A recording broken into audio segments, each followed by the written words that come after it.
হাসিনার রাজনৈতিক ক্যারিয়ার শেষ, জানালেন প্রেস সচিব। জাতিসংঘের সম্প্রতি প্রকাশিত এক প্রতিবেদনে উঠে এসেছে, বাংলাদেশে গত জুলাই গণ অভ্যুত্থানের সময় শিক্ষার্থী ও সাধারণ জনগণের ওপর তৎকালীন আওয়ামী লীগ সরকার এবং শেখ হাসিনার কঠোর দমন পীড়নের চিত্র। এই প্রতিবেদনের মাধ্যমে শেখ হাসিনার রাজনৈতিক ক্যারিয়ারের সমাপ্তি ঘটেছে বলে মন্তব্য করেছেন প্রধান উপদেষ্টা ড মোহাম্মদ ইউনূসের প্রেস সচিব শফিকুল আলম। এক ফেসবুক স্ট্যাটাসে শফিকুল আলম লিখেছেন, ড ইউনূসের দূরদর্শিতা এবার বাস্তবে রূপ নিয়েছে। জাতিসংঘের এই তদন্ত প্রতিবেদন শেখ হাসিনার নেতৃত্বের ওপর শেষ পেরেক মেরে দিয়েছে। তার রাজনীতিতে ফিরে আসার যে ক্ষীণ সম্ভাবনা ছিল, সেটাও এখন শেষ।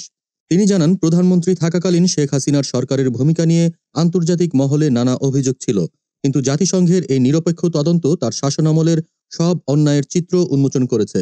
শফিকুল আরও বলেন, আওয়ামী লীগের যদি ভবিষ্যতে রাজনীতি করতে হয়, তবে শেখ হাসিনাকে বাদ দিয়েই তাদের পথ চলতে হবে এবং জাতির কাছে ক্ষমা চাইতে হবে।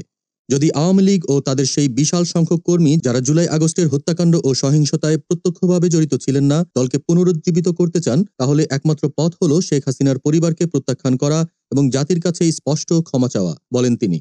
তিনি আরও উল্লেখ করেন, শেখ হাসিনার পতন ও রাজনীতি থেকে নির্বাসন সামরিক শাসক হুসেইন মোহাম্মদ এরশাদের পরিণতির চেয়েও কঠিন। এরশাদ ক্ষমতাচ্যুত হওয়ার পরও রাজনৈতিকভাবে টিকে ছিলেন, কারণ তার শাসনামলে আন্তর্জাতিক মহলের তেমন প্রতিক্রিয়া দেখা যায়নি। কিন্তু শেখ হাসিনার সরকার মানবাধিকার লঙ্ঘন, গুম, হত্যা ও নির্যাতনের জন্য আন্তর্জাতিকভাবে দায়ী হয়ে পড়েছে।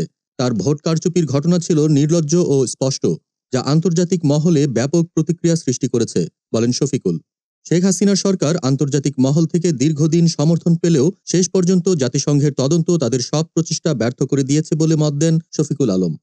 তার ভাষায়, প্রতিবার যখন তার স্বৈরতান্ত্রিক শাসনের বিরুদ্ধে জনমত তৈরি হয়েছে, তখন আন্তর্জাতিক সমর্থন তাকে রক্ষা করেছিল, কিন্তু এবার জাতিসংঘের সত্য অনুসন্ধান প্রতিবেদন তাদের সমস্ত প্রচেষ্টা ধ্বংস করে দিয়েছে। স্ট্যাটাসের শেষে তিনি সংক্ষেপে বলেন, দুঃখিত আপা, সব শেষ। দেশজগৎ ডেস্ক নিউজ।